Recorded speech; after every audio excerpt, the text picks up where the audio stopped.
Մարիետա Խաչատրյան, Տոնսկ։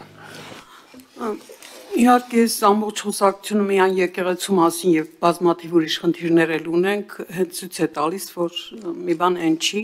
Հիմա ես երկու հարց ունեմ, առաջինը այս խոսակցության հետ կապված։ Ես այն մարդկանցից եմ, որ գտնում եմ իրոք եկեղեցուն պետք է նորոգվի,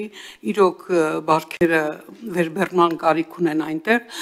սակայն այստեղ ուրիշ խնդիր էլ կա։ Հիմա այսպիսի արշավներով փաստորեն հասարակության ներքին պառակտմանը, հասարակության բևեռացմանը, իրար նկատմամբ ատելությանն եք նպաստում, մինչդեռ կարելի է այդ բոլորը լուծել բոլորովին այլ եղանակներով, բոլորովին այլ ձևերով, ավելի հանգիստ, ավելի եկեղեցին ինքը այնպիսի ցանցային կառույց է, որ կարող է նստել, քննարկել այդ հարցերը, եւ ով եթե ոչ իշխանությունը պետք է մտահոգվի հասարակության ներքին պառակտումը չխթանելու մասին, հենց այս արշավներով եկեղեցականների հանդեպ, չեմ ասում եկեղեցու։ Սա մեկ, երկրորդ հարցս ես ինչ է։ Դե ասենք համացանցայինը արշավ համարենք, ասենք տեսանյութեր են տարածվում, չգիտեմ, հազար մի բան, դա մտնում է արշավի մեջ, կոմպոնենտ է։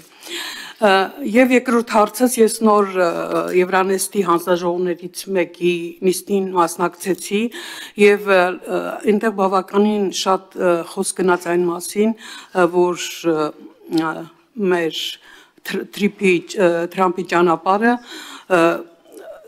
տարբեր դիտարկումներ կային եւ այդ դիտարկումների մեջ առնում էր այն, որ հայկական պատկերացումները մի քիչ հեռու են եվրոպական պատկերացումներից, եվրոպացիները ավելի շատ մտահոգություն ունեին եւ անվտանգային եւ ժամկետային եւ այլ։ Ես ուզում եմ հասկանալ, այս Եվրանեստի նիստի օգուտը արդյոք կլինի այն, որ մեր պատկերացումներն ու եվրոպացիների պատկերացումները իրար մոտենան, մանավանդ անորոշությունը ավելի շատ էր, այնտեղ ես դա տեսա։ Ձեր առաջին հարցին ես անդրադառնամ, երևի երկրորդին պարոն Վարդանյան, դուք անդրադառնաք։ Այո, ճիշտ եք, նորոգման կարիք ունի հայ առաքելական Սուրբ եկեղեցին, նախորդիվ մեր քննարկած բովանդակության հենց պատճառով եւ այդ ճանապարհով էլ մենք գնում ենք եւ ընդհանրապես եկեղեցու դեմ արշավներ չկան, ես արդեն ասացի, որ պետություն եկեղեցի հակասություն վերնագիրը ըստ էության տեղին չի, որովհետեւ խնդիրը հայ առաքելական Սուրբ եկեղեցու բարձրաստիճան մի քանի հոգեվորականների հետ է, որոնք խախտել են իրենց Աստծուն տված ուխտը։ Սրա մասին է խոսքը